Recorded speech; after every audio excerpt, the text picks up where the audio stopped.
மா நான் கூட என் மேல இருக்கிற கோவத்துல தான் ஏய் கூட்டு போங்கடா, கோவத்துல போட்டுற போற. நீ என் வேலையெல்லாம் பைரவிய பாத்துக்க சொல்றேன்னு நினைச்சிட்டம்மா.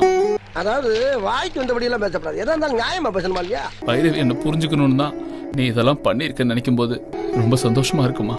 ஐயோ நான் என்ன செய்வேன், யார்கிட்ட போய் சொல்லுவேன்? ராமா ஐயா, அப்படி ஈஸ்வரா. டேய் என்னடா சின்ன குழந்தை மாதிரி அழுதுகிட்டு இருக்க? போய் உன் வேலைய பாருடா.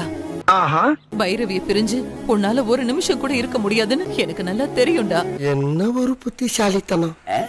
அப்படி இருக்கும்போது அவளை எப்படி நான் வீட்டை விட்டு அனுப்புவேன்?